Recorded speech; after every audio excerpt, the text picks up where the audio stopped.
வந்து நம்ம ஜீரகத்தை வச்சு துவையல் பண்ணுறது எப்படின்னு பார்ப்போம். நம்ம நிறைய துவையல் செய்து சாப்பிட்ருக்கோம். ஆனால் ஜீரகத்தை வச்சு இது வரைக்கும் துவையல் செய்து சாப்பிடலை. நான் வந்து இன்றைக்கி ஜீரகத்தை வச்சு உங்களுக்கு துவையல் பண்ணி காட்டுறேன். அதுக்கு வந்து ஜீரகம் வந்து இந்த இவ்வளோ எடுத்திருக்கேன். என் கைட்டை இவ்வளோ எடுத்து போட்டிருக்கேன். நல்லா சுத்தம் பண்ணி எடுத்து வச்சுக்கோங்க. அதுக்கு வத்தல் வந்து ஒரு 5 வத்தல். நீங்கள் வந்து அவங்கவுங்க காரத்துக்கு தகுந்த மாதிரி கூட்டி குறைச்சி எடுத்துக்கோங்க. ஒரு சின்ன இஞ்சி துண்டு, ஸ்மால் பீஸ் தான். கொஞ்சம் புளி எடுத்திருக்கேன். எண்ணெய் கொஞ்சம் எடுத்திருக்கேன். சின்ன வெங்காயம் ஒரு 5-6 வெங்காயம், சின்ன வெங்காயம் உரித்து வச்சுருக்கேன். கொஞ்சம் கருவேப்பிலை, இவ்வளோ தான். இப்போ வந்து நம்ம இதை எல்லாம் போட்டு வறுத்து எடுத்துக்கிடுவோம். கொஞ்சம் எண்ணெய் விட்டு இதெல்லாம் வறுத்து எடுத்துக்கிடுவோம். கடை அடுப்பில் வச்சுட்டேன். கொஞ்சம் ஆயில் விட்டுக்குவோம். எண்ணெய் விட்டாச்சு. இப்போ வந்து ஃபஸ்ட்டில் வத்தல் போடுறேன். எல்லாத்தையும் மொத்தமாக போட்டுருவோம். மொத்தமாக போட்டு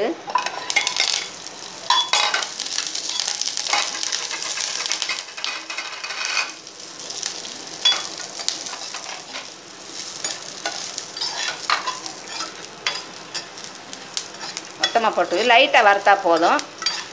இதோட கொஞ்சம் உப்பு போட்டுக்குருவோம்.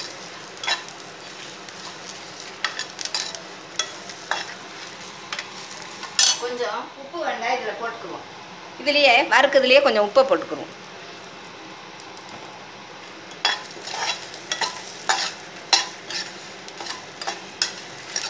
லைட்டாக வறுத்து போதும். இவ்வளோ வறுத்தது போதும். இப்போ வந்து ஸ்டவ் ஆஃப் பண்ணிவிட்டு ஆற வச்சுக்குவோம். வறுத்த ஐட்டமெல்லாம் நல்லா ஆறிடுச்சு. இப்போ வந்து நான் அம்மியில் உங்களுக்கு அரைச்சி காட்டுறேன். நீங்கள் வந்து மிக்சியில் கூட ஓட விட்டு எடுத்துக்கலாம். நான் வந்து கொஞ்சம் டேஸ்ட் அதிகமாக இருக்கும் அம்மியில் அரைச்சா. அதனால தான் இன்றைக்கி உங்களுக்கு அம்மியில் நான் அரைச்சி காட்டுறேன். இதை வந்து இப்போ ஃபஸ்ட்டில் வந்து வத்தலை அரைச்சிக்குவோம். வத்தலும் புளியும் வச்சு நல்லா அரைச்சி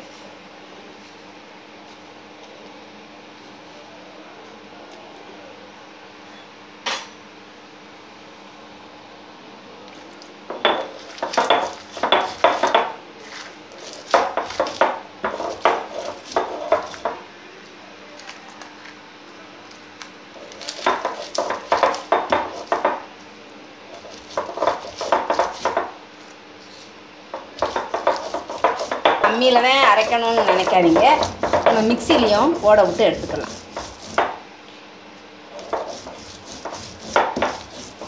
நான் இன்றைக்கி அம்மியில் அரைச்சி காட்டுவோம். கொஞ்சம் டேஸ்ட் நல்லாயிருக்கும். மிக்சியை விட அம்மியில் அரைச்சா கொஞ்சம் டேஸ்ட்டாக இருக்கும். அதுக்காகத்தான் அம்மியில் அரைச்சோம்.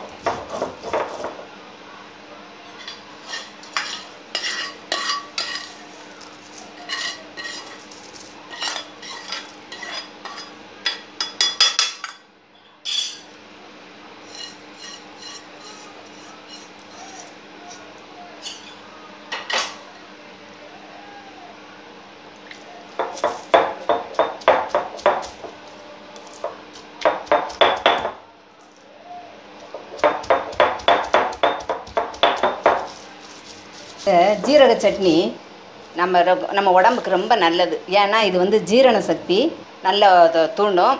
இது நம்ம பசிக்கலைன்னு நினச்சிக்கோங்க, உடனே நம்ம ஜீரக சட்னி செய்து சாப்பிட்டோம்னா நம்மளுக்கு நல்ல பசி எடுக்கும். வாய் கசப்பாக இருக்குது அப்படின்னு இருக்கிறவங்க ஜீரக சட்னி சாப்பிட்டு பாருங்கள், அந்த வாய் கசப்பெல்லாம் போயிடும். அதனால தான் நான் இன்றைக்கி உங்களுக்கு ஜீரக சட்னி அரைச்சி காட்டுவோம். ஜீரக துவையல் அப்படின்னு இன்றைக்கி அரைச்சி காட்டுறேன். நிறைய துவையல் பண்ணியிருப்போம். ஜீரகத்தை வச்சு இன்றைக்கி ஜீரக சட்னி அரைச்சி காட்டு அப்படின்னு இன்றைக்கி அரைக்கும். மிக்சி இருக்கிறவங்க மிக்சியில் ஓட விட்டு எடுத்துக்கோங்க.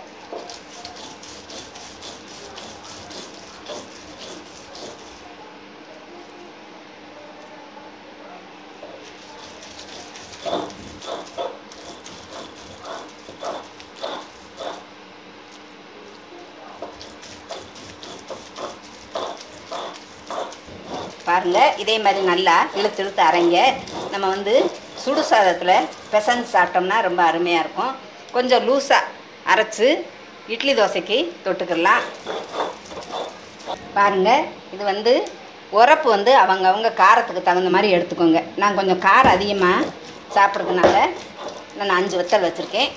நீங்கள் அவங்க காரத்துக்கு தகுந்த மாதிரி வத்தல் எடுத்துக்கோங்க.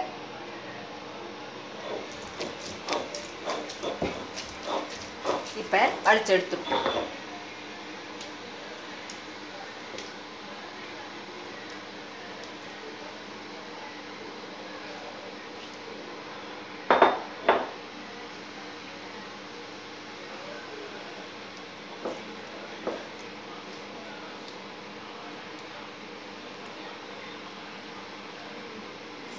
இப்படியே பச்சையாக சாப்பிடணும்னாலும் சாப்பிடலாம், அல்லது கொஞ்சம் எண்ணெய் விட்டு கடுகு கருவேப்பிலை போட்டு தாளித்து கொட்டிக்கிடுவோம்.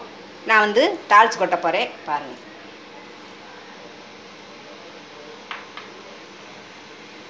அடுப்பில் வந்து தாளிக்கிற கரண்டியை வச்சுருக்கேன். அதில் கொஞ்சம் எண்ணெய் விட்டுருக்கேன். எண்ணெய் கொஞ்சம் சூடாகட்டும்.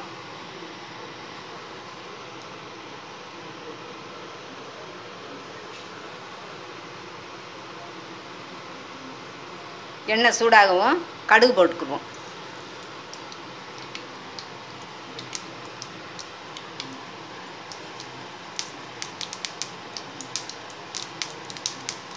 கடுகு பொரியும் போதே கொஞ்சம் கருவேப்பிலை போட்டுக்கணும்.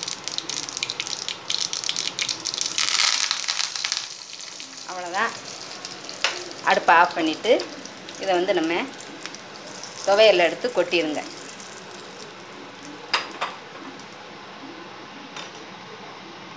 நம்மளுக்கு ஜீரக துவையல் ரெடி ஆயிடுச்சு. இதே மாதிரி நீங்களும் வீட்டில் செய்து சாப்பிட்டு பார்த்துட்டு உங்கள் ஃபீட்பேக் எழுதுங்க. நன்றி.